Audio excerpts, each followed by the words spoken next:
प्रतिनिधि आज सानू बाबू एमपी प्रतिनिधि जो भाव में मो गाँव मो माटीर माँ भौणी भाई मैंने जी स्नेह श्रद्धा देखते समस्त पाखे कृतज्ञता ज्ञापन कर धन्यवाद जनाऊँ। आज मोर आप मान रखिथार मो तरफ आज डिक्लेयर कर जिते बड़े भी जो चाहब निश्चित भाव में आपण सागर रही था न था कि माने इलेक्शन था न था जहाँ भी था सब बड़े मो बापा रही आसला मुझे आज रही मुझे मान कथा दूची जे भाईर मान रख निश्चित भाव में आगामी जो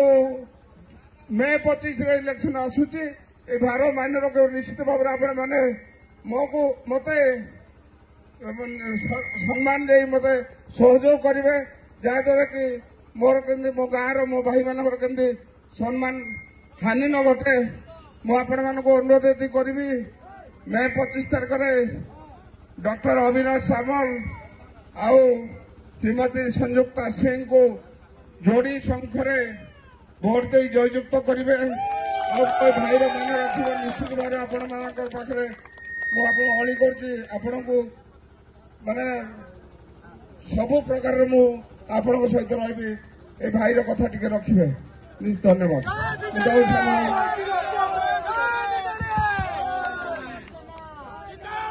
जय जगन्नाथ। आज आम कोलाड़ ग्राम पंचायत अनुष्ठित निर्वाचन प्रचार रे उपस्थित आम सहित आम समस्त प्रिय ए ग्रामर मौड़मणि ए माटीर पुओ श्रद्धा विप्लव जेना महोदय आम सहित उपस्थित कोलाड़ ग्राम पंचायत समस्त माँ मौसी युवक भाई बंधु माने गुरुजन माने वार्ड मेंबर माने नायब सरपंच एवं उपस्थित आम सहित समस्त सहयोगी वृंद सर्वोपरि आमर समिति सभ्य वृंद एवं आम सरपंच कैंडिडेट एक्स सरपंच एवं अन्य समस्त वरिष्ठ कर्मकर्ता आपण माने जानती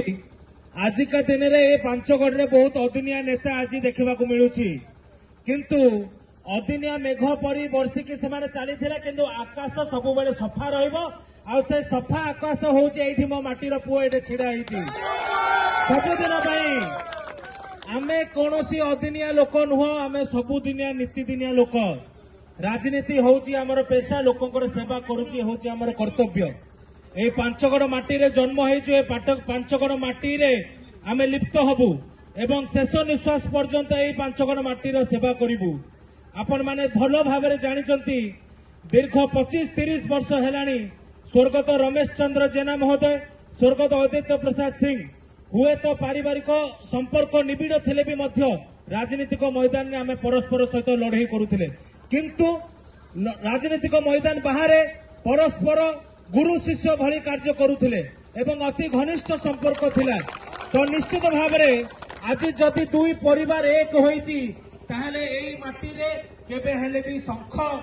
तळुकु पड़िबो नाही एवं मु निश्चित भाव में आशा करिबी जे कि आपण माने एई आमर माटीर पुओर